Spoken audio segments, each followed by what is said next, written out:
ప్రభునందు ప్రియమైన దేవుని వారలారా, పరలోకమందున్న పరమ తండ్రిని దేవుడు మనకిచ్చిన ఈ గొప్ప సమయాన్ని బట్టి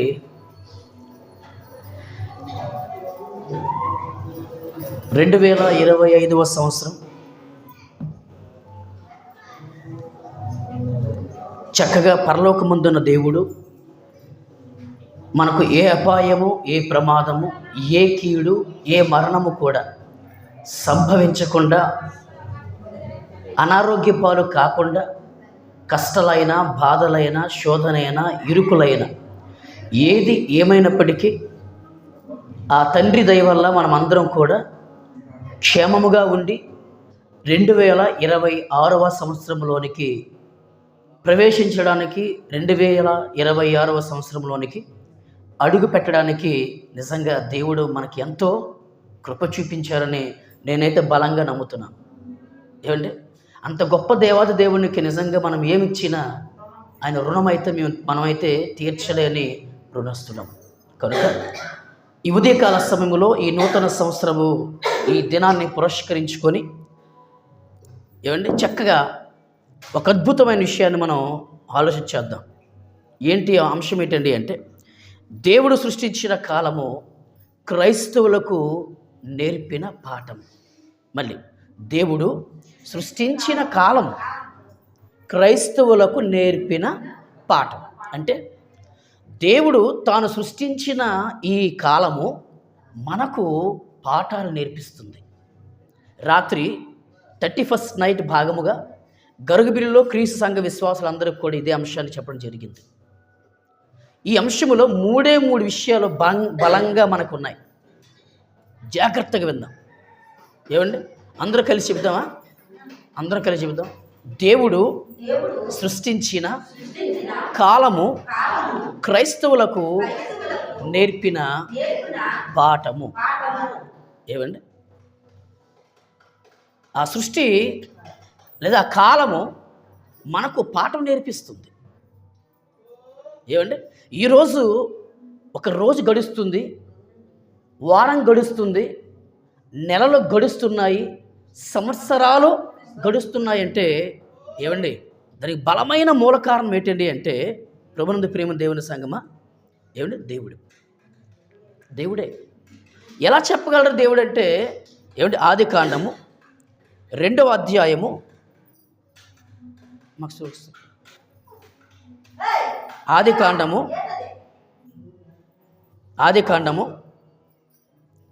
2వ అధ్యాయంలో ఒక అద్భుతమైన మాటను దేవుడు రాయించి, చాలా జాగ్రత్త చూడండి. ఆది కాండము 2వ అధ్యాయము 1వ అధ్యాయము వచనము 14. జాగ్రత్త విందాం. దేవుడు పగటిని రాత్రిని వేరుపరిచినట్లు, మళ్ళీ జాగ్రత్త విందాం. దేవుడు పగటిని రాత్రిని వేరుపరిచినట్లు ఆకాశ విశాలమందు జ్యోతులను కలుగును గాక అనియు అవి అంటే మళ్ళీ జ్యోతులు, సూర్యుడు చంద్రుడు నక్షత్రాలుగా పిలువబడుతున్న జ్యోతులు సూచనలను, 2 కాలములను, దిన సంవత్సరములను సూచించుటకై ఉండుగాక అనియు అని చెప్పిందే కాక, భూమి మీద వెలుగిచ్చుటకు అవి ఆకాశ విశాలమందు జ్యోతులై ఉండుగాక అని పలికెను. ఆ ప్రకారమే ఆయన. ఏమండి అంటే ఇప్పుడు ఈ వచ్చిన మనకి ఏమి నేర్పిస్తుంది? ఈరోజు వారాలు, దినాలు, నెలలు, సంవత్సరాలు గడుస్తున్నాయంటే గల కారణం ఏంటండి అంటే, దేవుడు తాను సృష్టించిన ఈ సృష్టిలో ఏమండి ఈ సృష్టిలో సూర్యుడు చంద్రుడు నక్షత్రాలు ఇవన్నీ కూడా ఆయన పని చేయుట ద్వారా మనకి ఒక దినం అనేది గడుస్తుంది. ఎలా చెప్పగలరు మీరు అని ఆలోచిస్తే, తూర్పు దిక్కున సూర్యుడు ఉదయిస్తున్నాడు. తూర్పు దిక్కున సూర్యుడు ఉదయిస్తే అదే సూర్యుడు మళ్ళీ పడమటి దిక్కున అస్తమిస్తున్నాడు. ఉదయించిన సూర్యుడు అస్తమించేసరికి మనకేమొస్తుంది? ఒక రోజు వస్తుంది, మళ్ళీ ఒక రోజు వస్తుంది. మరి ఇప్పుడు 365 రోజులు కూడా సూర్యుడు తూర్పు దిక్కును ఉదయించి పడమటి దిక్కును అస్తమించేసరికి 365 రోజులు కూడా పూర్తి అవుతుంది. మరి సంవత్సరం కాదా చెప్పండి? సంవత్సరం కదా. మరి అంటే దీన్ని బట్టి మనకి ఏమర్థమవుతుంది అంటే, ఒక సూర్యుడు, ఒక చంద్రుడు, నక్షత్రాలు ఇవన్నీ కూడా దేవుని పనిలో నిమగ్నమైపోయి ఉన్నారు. దేవుని పనిలో లీలమైపోయి ఉన్నాయి. ఉదాహరణ మన దేవుని నమ్ముకున్న ఎన్ని సంవత్సరాలు అవుతుంది? ఎన్నోసార్లు దేవునికి దూరం అయిపోయాం. ఎన్నోసార్లు మందిరాలకి, చర్చిలకు రాకుండా దూరం అయిపోయాం. కానీ కోటాను కోట్ల సంవత్సరాలు అయ్యింది సృష్టిని చేసి దేవుడు. తూర్పు దిక్కున సూర్యుడు ఉదయించి పడమర దిక్కున సూర్యుడు అస్తమించేసరికి ఒకరోజు అని అనుకుంటే, ఎప్పుడైనా సూర్యుడు, ఎప్పుడైనా చంద్రుడు, ఎప్పుడైనా నక్షత్రాలు, తండ్రి మాకు సెలవు కావాలి, రోజు పనిచేయలేకపోతున్నాం తండ్రి, రోజు నీ పిల్లలకి వెలుగివ్వలేకపోతున్నాం తండ్రి, రోజు మేము మెరవలేకపోతున్నాం తండ్రి, ఆయాసం వచ్చేస్తాం తండ్రి, అలుపు వచ్చేస్తుంది తండ్రి, మేము చెప్పండి మేము పని చేయలేకపోతున్నాం తండ్రి, మేము నీరసించిపోతున్నాం తండ్రి, ఒక రోజున మాకు సెలవు ఇవ్వండి తండ్రి అన్నాయా? గట్టి చెప్పండి. అనలేదు.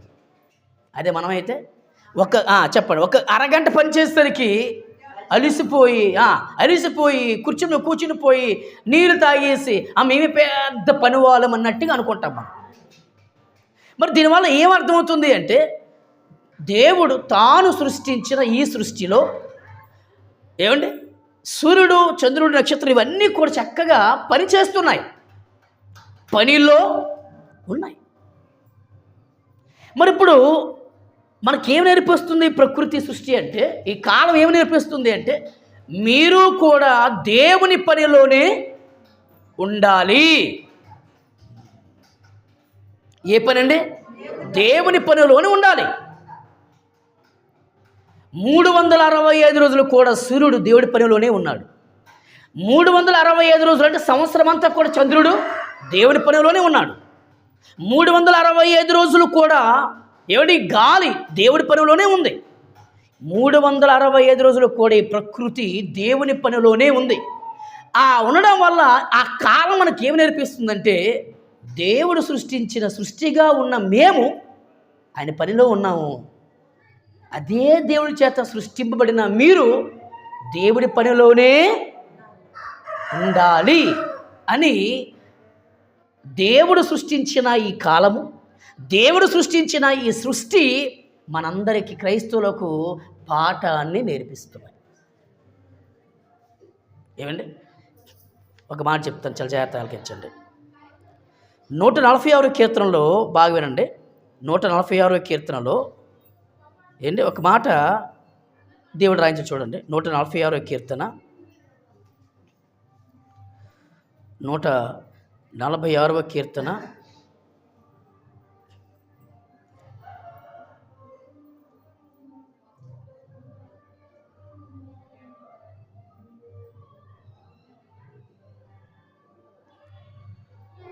148 క్షమించండి. దావీదు రాసిన కీర్తన 148 కీర్తనలో, యెహోవాను స్తుతించుడి ఆకాశవాసులారా, యెహోవాను స్తుతించుడి అలా చెప్తూ ఆయన దూతలారా అన్నాడు.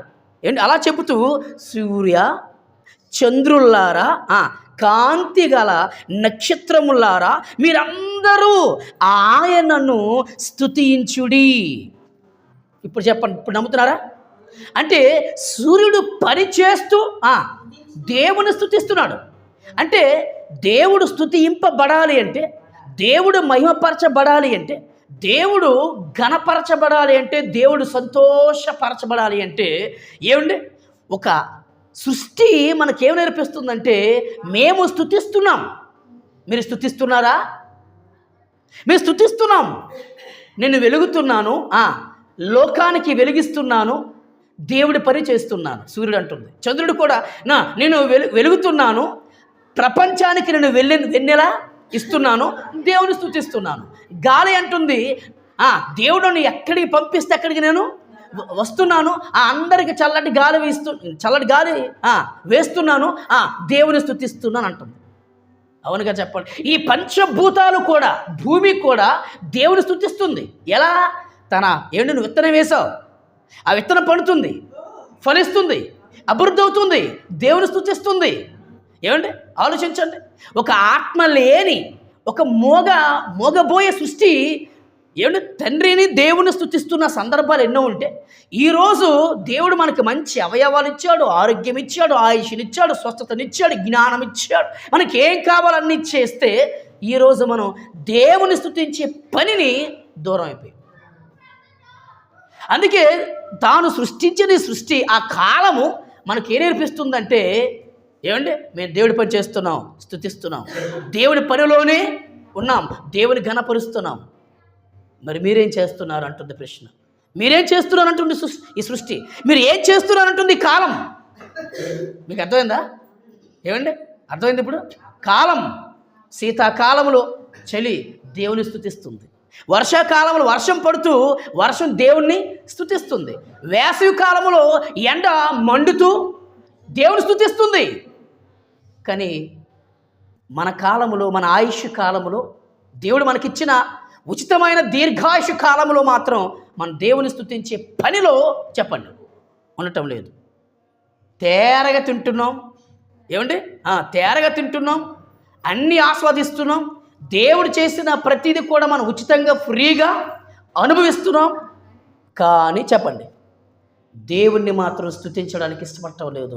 ఇది మనం చేసిన పెద్ద పాపం. మీరు మర్చిపోకండి, పాపమే.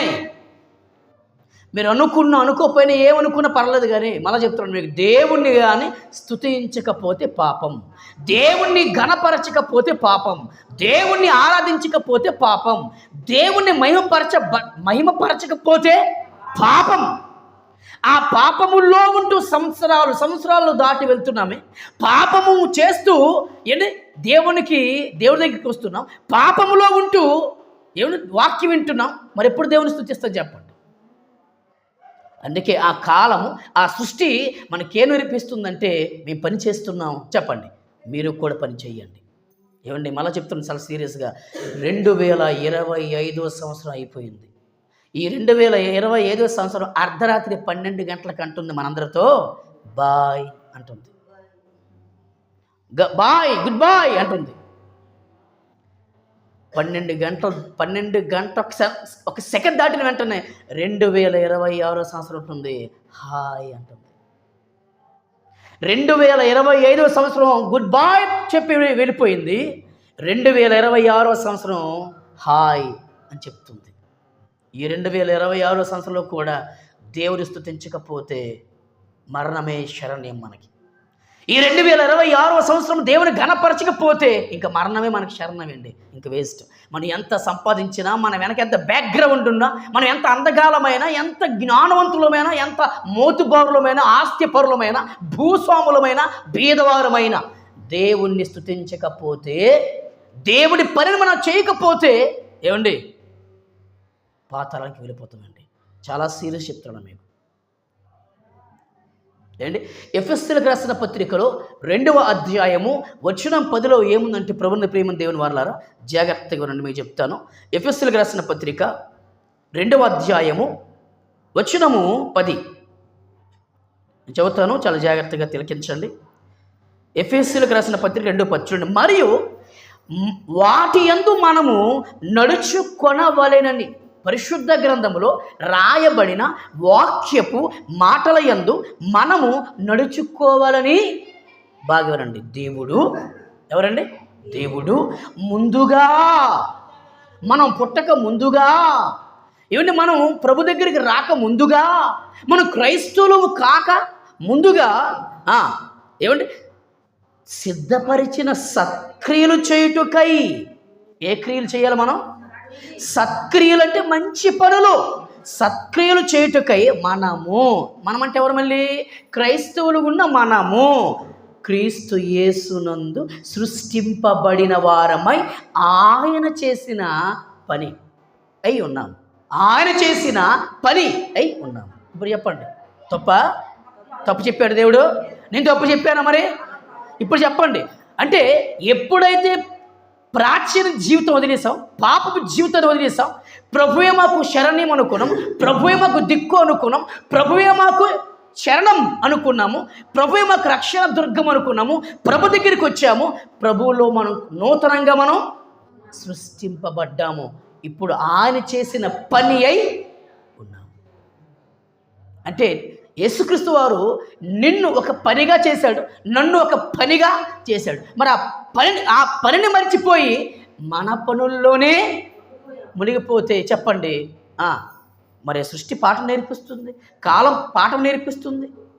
మన ఆ పాఠం విని కూడా మన గుణపాఠం రాకపోతే ఎలా? ఇప్పుడు చెప్పండి, మన సత్క్రియలు చేయాలా? మంచి పనులు చేయాలా? దైవ సంబంధమైన కార్యక్రమాలు చేయాలా? సువార్త ప్రకటించాలా? మరి ఇవన్నీ చేయకుండా ఉట్టి ఆదివారం పూట వచ్చేసి వెళ్ళిపోతే ఇవ్వండి అన్యుల్లాగా ఉంటాం మనం.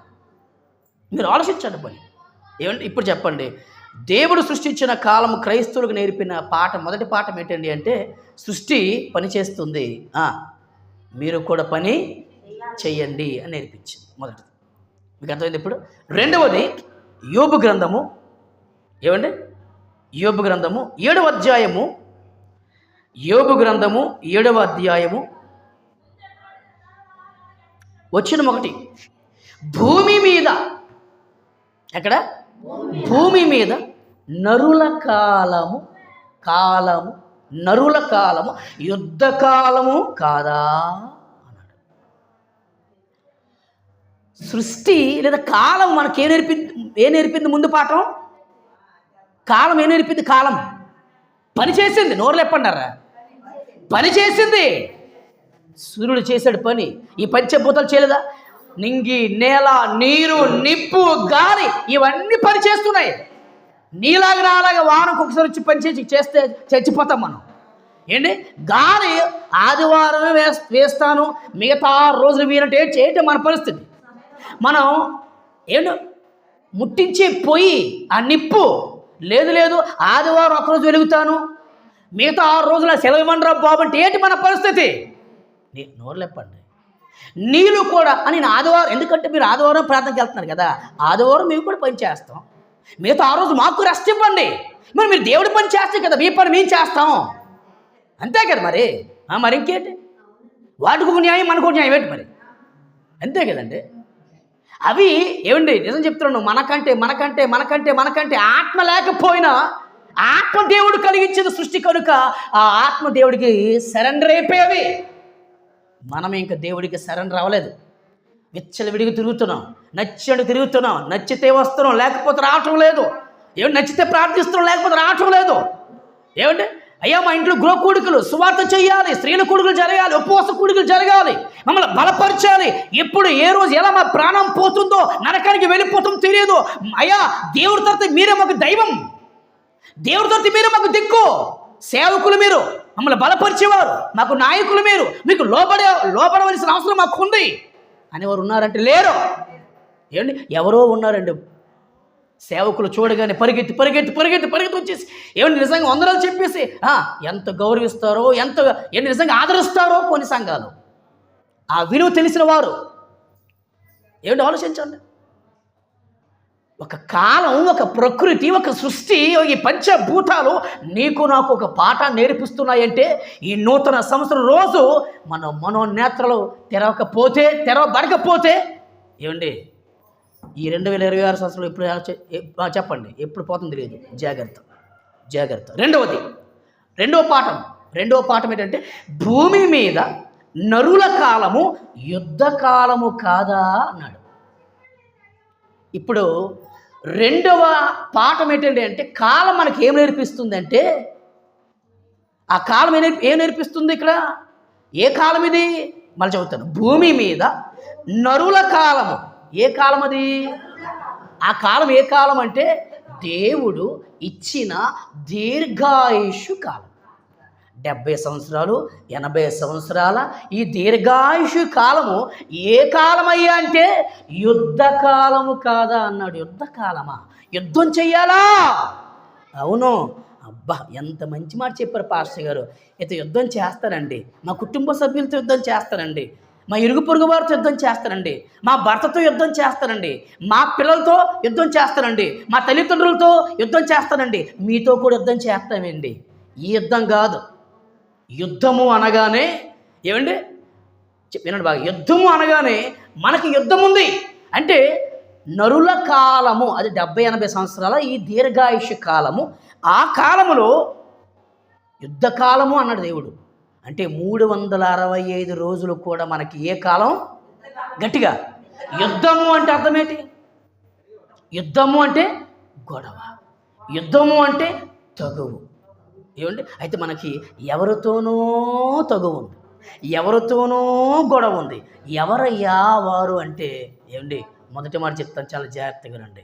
మొదటి యుద్ధం ఎవరితో అంటే, జాగ్రత్తగా రండి, మొదటి యుద్ధం మనము ఎవరితో చెయ్యాలయ్యా అంటే పాపముతో యుద్ధం చెయ్యాలి. ఎవరితోనండి? పాపం.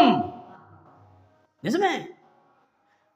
పాపంతో యుద్ధం చేయము అంటే మాత్రం ఆ పాపము వల్ల వచ్చే జీతము మరణం. ఆ మరణం వల్ల పొందుకునే ప్రతిఫలం ఏంటి?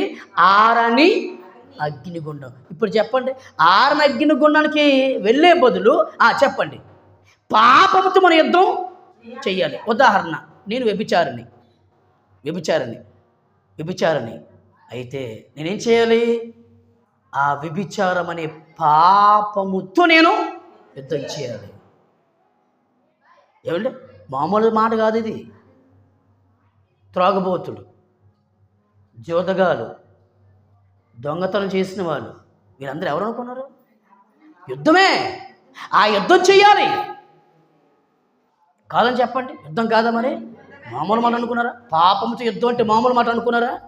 అయ్యే బాబోయ్, ఆజ్ఞాతిక్రమమే పాపమైతే దేవుడు మనకి ఏ ఆజ్ఞ ఇచ్చాడో ఆ ఆజ్ఞను మనం జవదాటి వెళ్ళిపోతున్నామే.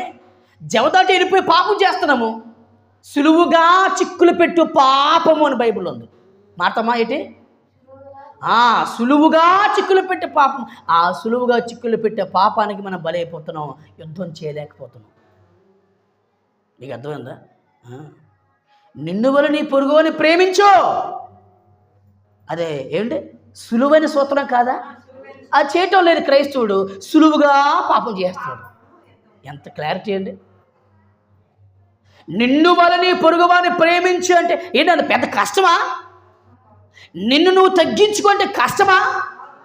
నిన్ను నువ్వు తగ్గించుకుంటే గర్విస్తున్నావు, సులువుగా చిక్కులు పెట్టి పాపంలోకి వెళ్ళిపోతున్నాం మనం. మరి ఇప్పుడు యుద్ధం చేయవా? యుద్ధం చెయ్యాలి. రెండవది ఎవరితో యుద్ధం అంటే మన శరీరముతోనే యుద్ధం చేసుకోవాలి. అవును. మెదడు మంచిది అనుకున్నారా? లేనిపోని ఆలోచనలు, లేనిపోని తలంపులు, లేనిపోని ఊహలు కలిగిస్తుంది ఈ మెదడు. చెయ్యవా యుద్ధం? ఈ కన్ను మంచిది అనుకున్నావా? ఏమండి, లేనిపోని చూపిస్తుంది కన్ను. చూడకూడని వాటిని చూపిస్తుంది కన్ను.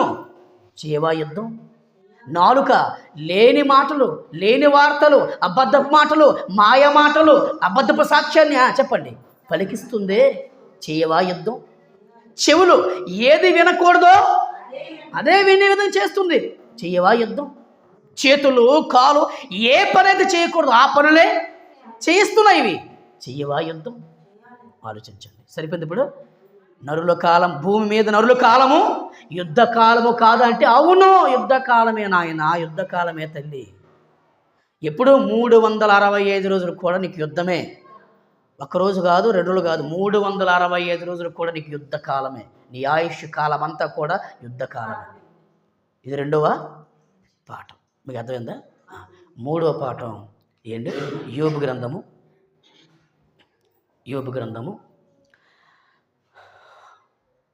42వ అధ్యాయం అండి. యోబు గ్రంథము 42వ అధ్యాయము 17వ వచనం. పిమ్మట అంటే 16లోనే ఉంటుందండి మాట. పిమ్మట యోబు కాలము నిండిన వృద్ధుడై మృతి పొందెను. పిమ్మట యోబు కాలము నిండిన వృద్ధుడై, దేవుడు మనకి ఏ కాలం అయితే ఇచ్చాడో, ఏ ఆయుష్ కాలం అయితే ఇచ్చాడో, ఆ ఆయుష్ కాలము నిండిపోయి యోబు వృద్ధుడైపోయి ముసలుడైపోయి చనిపోయాడు. ఏమర్థం అవుతుంది చెప్పండి? మనము కూడా చెప్పండి, ఏదో ఒక రోజు తాను సృష్టించిన కాలములోనే మనం బ్రతుకుతున్నాం. తాను సృష్టించిన కాలము కలిగి మనం ఉన్నాం. ఏ కాలం అంటే దీర్ఘాయుష్ కాలం. మర్చిపోకండి, 2 కాలాలు ఉన్నాయండి. మొదటి కాలం ఇదిగోండి వేసవికాలం, శీతాకాలం, వర్షాకాలం. ఈ కాలం వేరు, ప్రకృతి సంబంధమైన కాలం. కానీ మనకి దేవుడిచ్చిన కాలం ఏంటి? దీర్ఘాయుష్ కాలం. మీకు అర్థమైందా? ఆయుష్, దేవుడిచ్చిన ఆయుష్. ఆ ఆయుష్ కాలమున యోబు ఏమైపోయాడు? కాలము నిండింది, కాలము నిండింది, వృద్ధుడయ్యాడు, అంటే ముసలివాడైపోయాడు. ముసలివాడు అయిన తర్వాతే చనిపోయాడు. అయితే కాలం, వినండి, కాలం మనకు నేర్పుతున్న 3వ పాఠం ఏంటంటే, ఏమండి నాయన పని చేయనా, పని చేయ తల్లి. 2 యుద్ధం చేయమా, నీ దీర్ఘాయుష్ కాలములో నువ్వు యుద్ధము చెయ్యాలి, పని చెయ్యాలి. 2 యుద్ధము చెయ్యాలి. 3 దేవుని కోసం బ్రతికి చనిపోవాలి. చాలు, అయిపోయింది. దేవుని కోసం బ్రతికి చనిపోవాలి. ఇది 3వ పాఠం. పాఠం కాలం కాదు, పాఠం. దేవుడు సృష్టించిన ఈ కాలము క్రైస్తవులకు నేర్పిన పాఠము అనే అంశములో ఇది 3వ పాఠం. మొదటి పాఠం పని చెయ్యాలి, 2వ పాఠం మనకి యుద్ధం ఉంది, 3వది దేవుని కోసం బ్రతికి మరణించాలి. ఈ నూతన సంవత్సర రోజున దేవుడు మనకిచ్చిన ఒక అద్భుతమైన వాక్యం. ఎంతవరకు మీకు అర్థమైందో నాకు తెలియదు, కానీ ఏమండి ఈ 3టిని కూడా కష్టమైన, నష్టమైన, ఇబ్బంది అయినా, శోధన అయినా, శ్రమ అయినా, బాధ అయినా మనం భరిద్దాం. ఏమండి దేవుని కోసం బ్రతికి మనం చనిపోతాం.